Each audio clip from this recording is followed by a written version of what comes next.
समर्पयामि नमस्करोमि धूपम् अग्रयामि दीपं दर्शयामि आसादिकलब्धने विद्याम् ओम ऐं ह्रीं क्लीं चामुण्डायै इति मूलमन्त्रपुष्पाणि समर्पयामि नमस्करोमि धूपम् अग्रयामि दीपं दर्शयामि आसादिकलब्धने विद्याम् ओम ऐं ह्रीं क्लीं चामुण्डायै इति मूलमन्त्रेण सम्प्रोक्ष पदं स्तंभय तुदेवे करूँगा नको रेणुके दैन्यमाधे करूँगा नको अंबिके दैन्यमाधे करूँगा बोल जगदम्बा माता की जय प्रार्थना पूर्वक नमस्करोमि जलमालाय हरेण पूर्ण पूजन श्री गुरुस्वामी जय हे सकल प्रधान वेदाः प्रियमताय नमः नमस्तु नमस्ते जलमालाय एवं ग्रहणाय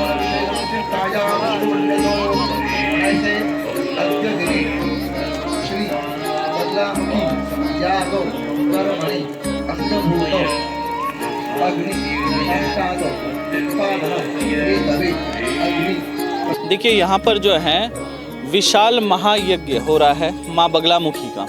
एवं ये जो यज्ञ विशेष इसलिए हो जाता है क्योंकि माँ बगलामुखी माता का अब तक इतना बड़ा यज्ञ कुंड कहीं पे बना नहीं।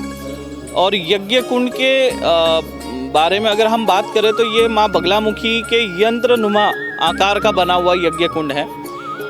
माँ बगलामुखी की जब पूजन करते थे देवी देवता तो भगवान विश्वकर्मा से कहते थे कि हमें माँ बगलामुखी का यज्ञ करना है और उसके लिए यज्ञ कुंड का निर्माण किया जाए।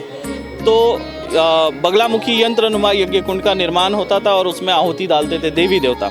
लेकिन ये पहली बार ऐसा है कि मनुष्यों के द्वारा इस पृथ्वी पर जो है माँ बगलामुखी यंत्र नुमा यज्ञ कुंड बना है।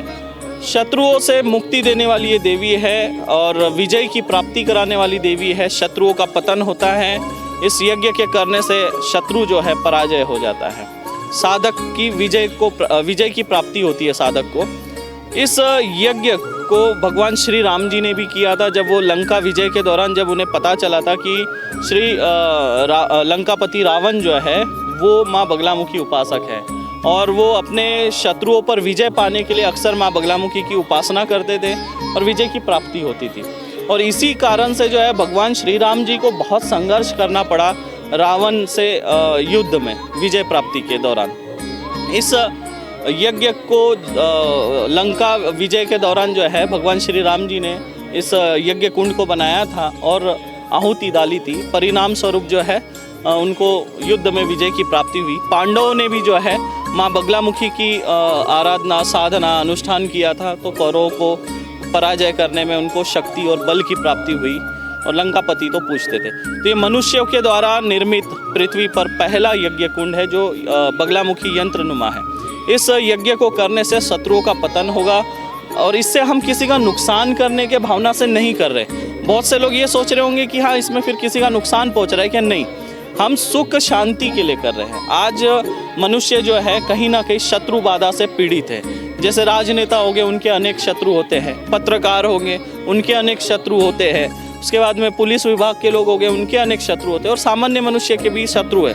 शत्रु आज परिजनों में है, पति पत्नी लड़ाई कर रहे हैं, कोर्ट कचहरी चल रही है, भाई भाई में कोर्ट कचहरी चल रही है, कहीं ना कहीं क्राइम इसी वजह से बढ़ रहा है, मारपीट हो रहा है, अशब्दों का प्रयोग हो रहा है, मर्डर हो रहा है, ये सब जो है क्राइम में ही आता है। तो कहीं ना कहीं मनुष्य के अंदर शीतलता है और बगलामुखी यज्ञ करने से मनुष्यों को जो है शत्रुओं से मुक्ति मिलती है और उनको एक तरह की आकर्षण उनके जीवा में उनके वाणी में आ जाता है जिससे वो जहाँ पे भी अपनी बात रखते हैं वो बात कटती नहीं है। समाज में जो है उनका प्रभाव बढ़ता है, आकर्षण बढ़ता है, सम्मोहन की शक्ति उनके वाणी में आ जाती है एवं सुख शांति धन वैभव ऐश्वर्य की प्राप्ति होती है। हमारे माँ मातंगी दिव्य धाम में प्रतिदिन 1 टन से लेकर 5 टन तक की मिर्ची की आहुति होती है और इसका वर्ल्ड रिकॉर्ड बना हुआ है।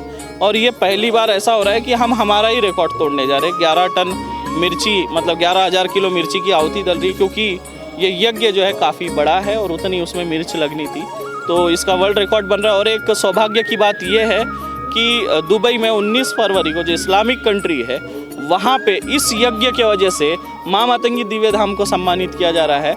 छत्तीसगढ़ का गौरव बढ़ रहा है, भारत का गौरव बढ़ रहा है, ये हमारे लिए बड़ी बात है। और उसके बाद लंदन के संसद में माँ मातंगी दिव्य धाम को सम्मानित किया जा रहा है और साथ ही साथ भारत सरकार को सम्मानित किया जा रहा है।